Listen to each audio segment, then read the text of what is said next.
भैरवपुर गांव के पास फैला हुआ था एक घना और भयानक जंगल, जिसे सभी काला वन के नाम से जानते थे।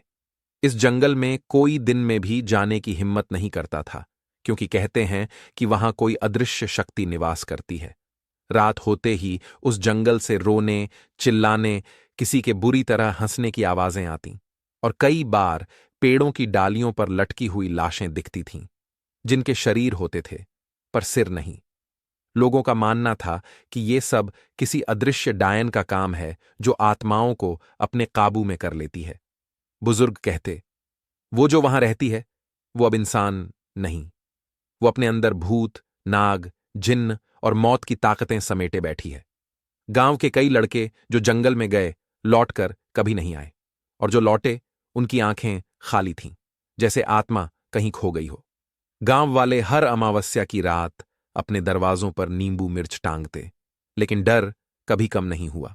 उस रहस्य की जड़ थी चंद्रकांता, एक सुंदर और प्रतिभाशाली युवती जो गांव में अकेली रहती थी। उसकी मां एक तांत्रिकनी थी, जो मरने से पहले उसे गुप्त विद्या सिखा गई थी। चंद्रकांता स्वभाव से शांत थी, लेकिन एक दिन गांव में एक बच्चा अचानक मरा मिला, और लोगों ने उसका दोष चंद्रकांता पर मढ़ दिया।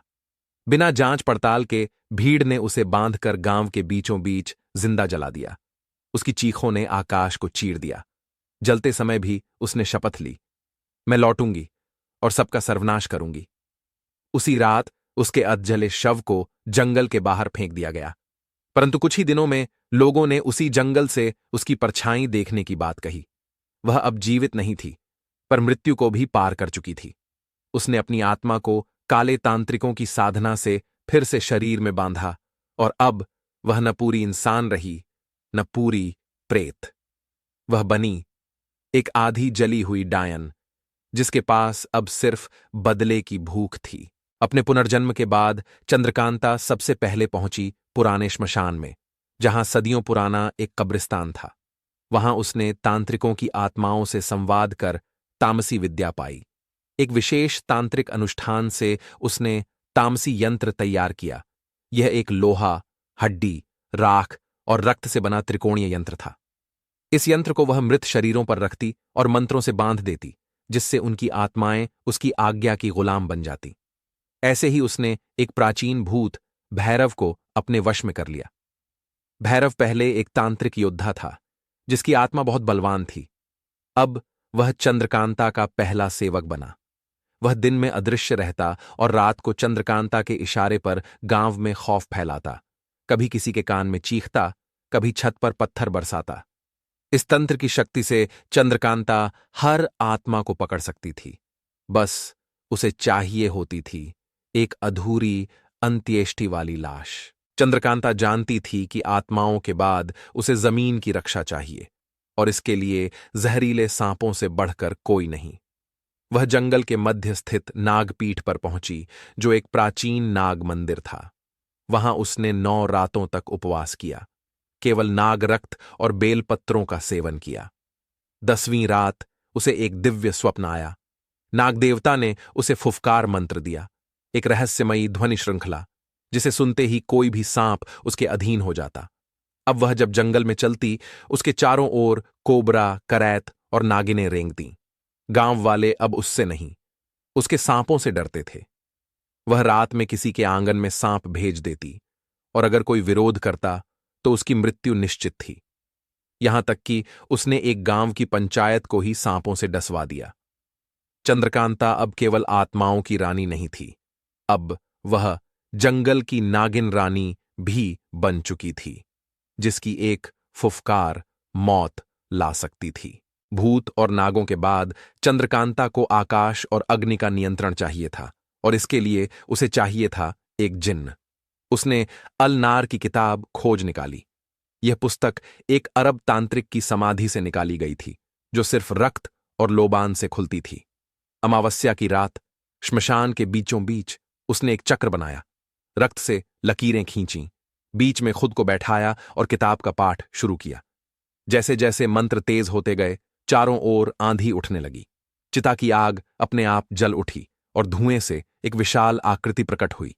यह था जिन्न जुल्फिकार। जिसकी आंखें अंगारों सी थीं और आवाज किसी गर्जना जैसी। जुल्फिकार ने चंद्रकांता से कहा, जो मुझे बुलाए वह मेरा स्वामी बनता है, पर शर्त है तुम्हारी आत्मा अब मेरी बंधक है। चंद्रकांता मुस्कुराई, मेरा शरीर तो पहले ही जल चुका है। और उस रात से जिन्न भी उसकी सेना में शामिल हो गया। अब चंद्रकांता पूरी तरह तैयार थी। उसके पास आत्मा, सांप और जिन्न की शक्तियां थीं। उसने पहली बार किसी मासूम पर तामसी प्रयोग करना चाहा। वह गांव की एक कन्या गौरी पर नजर डालती है, जो स्वभाव से शांत, पूजा पाठ में लगी रहने वाली थी। चंद्रकांता ने आधी रात को श्मशान में तामसी यंत्र को जलाया और परछाई चुराने वाला तांत्रिक मंत्र बोला।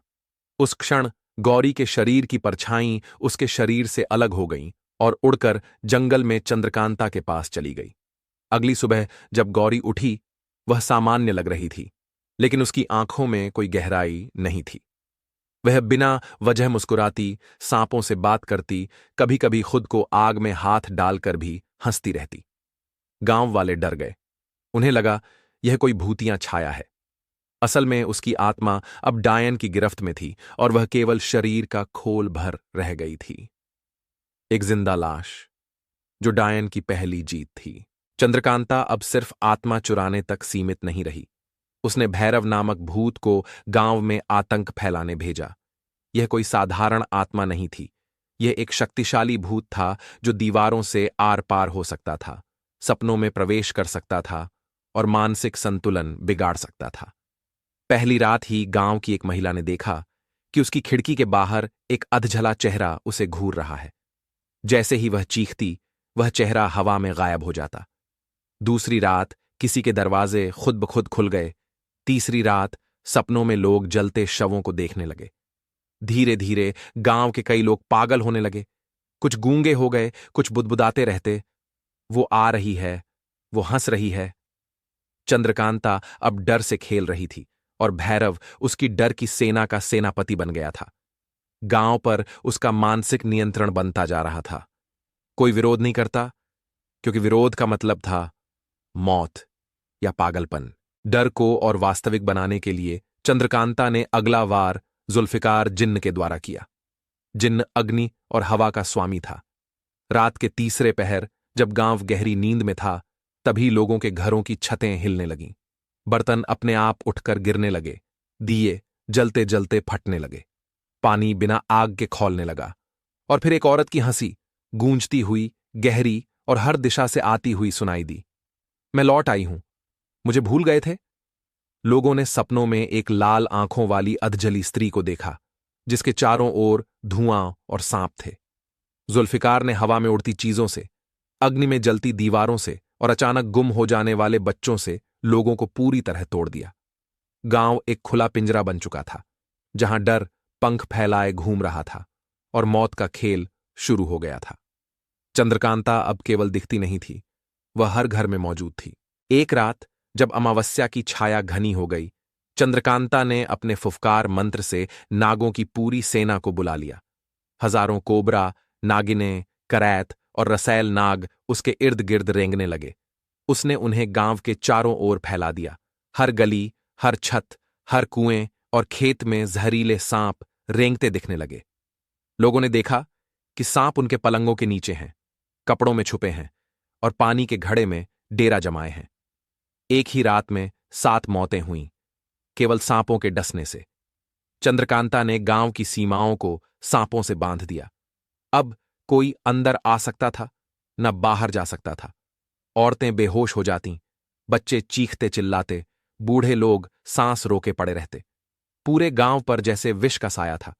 अब यह चंद्रकांता साम्राज्य था, एक ऐसा स्थान जहां सांप पहरेदार थे, आत्माएं सेवक थीं और जिन्न रक्षक। उसका साम्राज्य अब पूर्ण था, एक भय, मृत्यु और अधीनता का घेरा। हर अंधकार के आगे एक दीप होता है।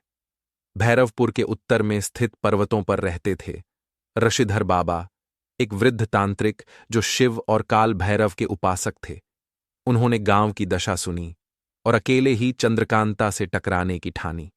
उन्होंने वज्र मंत्र सिद्ध किया, एक ऐसा तंत्र जिससे अधम आत्माओं को बंधन में लाया जा सकता था। अमावस्या की रात जब चंद्रकांता अपने नागों और आत्माओं के साथ तांडव कर रही थी, ऋषिधर बाबा ने उसका सामना किया। तांत्रिक युद्ध शुरू हुआ। मंत्रों की गर्जना, अग्नि से बनी रेखाएं, आकाश में उड़ते नाग और भूतों की चीखें। जुल्फिकार भी युद्ध में उतरा, लेकिन वज्र मंत्र के प्रभाव से वह भी हिल गया।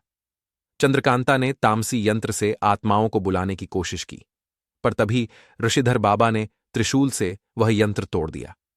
यंत्र टूटते ही भूत, नाग और जिन्न चीखते हुए तिरोहित हो गए। अब चंद्रकांता अकेली थी। पहली बार डर उसके चेहरे पर था। चंद्रकांता तिलमिलाई, चीखती रही, पर अब उसकी शक्तियां छीन ली गई थीं। जैसे ही सूर्य की पहली किरण काले वन में पड़ी, उसकी देह से धुआं निकलने लगा।